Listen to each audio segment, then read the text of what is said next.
ষষ্ঠ শ্রেণীর সুপ্রিয় শিক্ষার্থী ভাই ও বোনেরা, আমি আবারও তোমাদের সামনে হাজির হয়েছি তোমাদের চতুর্থ সপ্তাহের বিজ্ঞান অ্যাসাইনমেন্ট নিয়ে। তো তোমাদের এই অ্যাসাইনমেন্টটি তোমাদের পাঠ্য বইয়ের সপ্তম অধ্যায় থেকে দেওয়া হয়েছে এবং অ্যাসাইনমেন্ট হিসাবে সপ্তম অধ্যায় থেকে একটি সৃজনশীল প্রশ্ন দেওয়া হয়েছে। প্রশ্নগুলো হলো: বিদ্যুৎ পরিবাহী ও অপরিবাহী পদার্থের নাম লিখো, বিদ্যুৎ পরিবহনে তামার তার ব্যবহারের কারণ কি, উদ্দীপকের প্রথম চিত্রে মোম গলে পড়ার পরবর্তী অবস্থা ব্যাখ্যা করো, চিত্রের পদার্থ দুটির গলনাঙ্ক ও হিমাঙ্ক কি একই, পুস্তকের আলোকে বিশ্লেষণ করো। এই ছিল তোমাদের প্রশ্ন। তো এখন আমরা এই প্রশ্নগুলোর উত্তর দিব। এর আগে একটা কথা বলে নিতে চাই, আমরা আমাদের এই চ্যানেলে তোমাদের অ্যাসাইনমেন্ট গুলো অনেক সুন্দর এবং নির্ভুল ভাবে করে থাকি। তো তোমরা যদি আমাদের অ্যাসাইনমেন্ট গুলো সঠিকভাবে লিখো তাহলে তোমরা অবশ্যই সর্বোচ্চ মার্কস পাবে। তো এই অ্যাসাইনমেন্টের প্রথমের প্রশ্নটা ছিল বিদ্যুৎ পরিবাহী ও অপরিবাহী পদার্থের নাম লিখো। এর উত্তরটি হবে বিদ্যুৎ পরিবাহী পদার্থ যে সকল পদার্থের মধ্য দিয়ে তড়িৎ প্রবাহ খুব সহজেই হয়, বিশেষ কোনো বাধার সম্মুখীন হয় না, তাকে বিদ্যুৎ পরিবাহী পদার্থ বলে। যেমন তামার তার, রূপা, সোনা, অ্যালুমিনিয়াম, পারদ ইত্যাদি। বিদ্যুৎ অপরিবাহী পদার্থ যে সকল পদার্থের মধ্য দিয়ে তড়িৎ প্রবাহ সহজে চলাচল করতে পারে না, প্রবাহ পথে প্রচুর বাধার সম্মুখীন হয়, তাকে বিদ্যুৎ অপরিবাহী পদার্থ বলে। যেমন কাঠের টুকরা, প্লাস্টিক, কাঁচ, পলিথিন, রাবার ইত্যাদি। খতে বলা হয়েছে বিদ্যুৎ পরিবহনে তামার তার ব্যবহারের কারণ কি? এর উত্তরটি হবে বিদ্যুৎ পরিবহনে তামার তার ব্যবহার করা হয় কারণ তামা একটি বিদ্যুৎ পরিবাহী ধাতু। ধাতুসমূহ বিদ্যুৎ পরিবহন করে, তবে সব ধাতুর বিদ্যুৎ পরিবহন ক্ষমতা এক নয়। ধাতুসমূহের মধ্যে তামার বিদ্যুৎ পরিবাহিতা অন্যান্য ধাতুর তুলনায় বেশি। এটি দামেও সস্তা, সহজলভ্য, সহজে কাটা যায় বা জোড়া লাগানো যায়, এজন্য বিদ্যুৎ পরিবহনে তামার তার ব্যবহার করা হয়। গতে বলা হয়েছে উদ্দীপকের প্রথম চিত্রে মোম গলে পড়ার পরবর্তী অবস্থা ব্যাখ্যা করো। এর উত্তরটি হবে উদ্দীপকের প্রথম চিত্রে মোম গলে পড়ার অবস্থানটি তরল অবস্থা, এর পরবর্তী অবস্থা হলো কঠিন।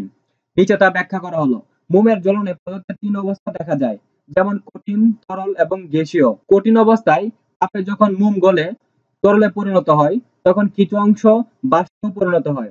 এর পরবর্তী ধাপে মোমের কিছু অংশ নিচে জমে কঠিন মোমে পরিণত হয়, অর্থাৎ এ ধাপটি পদার্থের কঠিন অবস্থায় বিরাজ করে।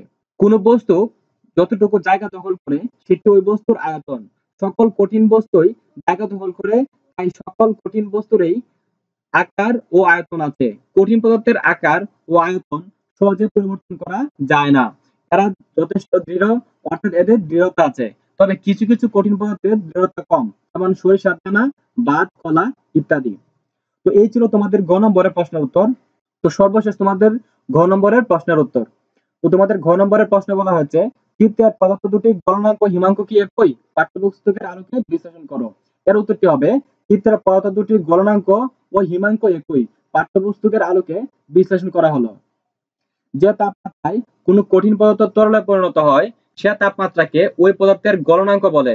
আবার যে তাপমাত্রায় কোনো তরল পদার্থ তরল থেকে জমতে শুরু করে কঠিন অবস্থায় পরিণত হয় তাকে ওই তরলের হিমাঙ্ক বলে। প্রায় সকল পদার্থের গলনাঙ্ক ও হিমাঙ্ক সমান। চিত্রে প্রথম পদার্থ হলো মোম। কঠিন মোম ৫৭°C তাপমাত্রায় গলে তরলে পরিণত হয়, তাই মোমের গলনাঙ্ক ৫৭°C। এই একই তাপমাত্রায় মোম জমতে শুরু করে কঠিন মোমে পরিণত হয়, অতএব মোমের হিমাঙ্কও ৫৭°C। আবার চিত্রের দ্বিতীয় পদার্থ হলো বরফ। বরফের গলনাঙ্ক 0°C এবং হিমাঙ্কও 0°C। যেহেতু আলাদা আলাদা ভাবে পদার্থ দুটির গলনাঙ্ক ও হিমাঙ্ক যথাক্রমে ৫৭°C ও 0°C, তাই বলা যায় পরিমাণগত ভাবেই পদার্থ দুটির গলনাঙ্ক ও হিমাঙ্ক একই। তো এই ছিল তোমাদের বিজ্ঞান অ্যাসাইনমেন্ট। তোমাদের অন্যান্য অ্যাসাইনমেন্ট গুলো আমাদের চ্যানেলে আপলোড দেওয়া হয়েছে, তোমরা চাইলে সেগুলো দেখতে পারো। তো ধন্যবাদ সবাইকে এতক্ষণ আমাদের সাথে থাকার জন্য।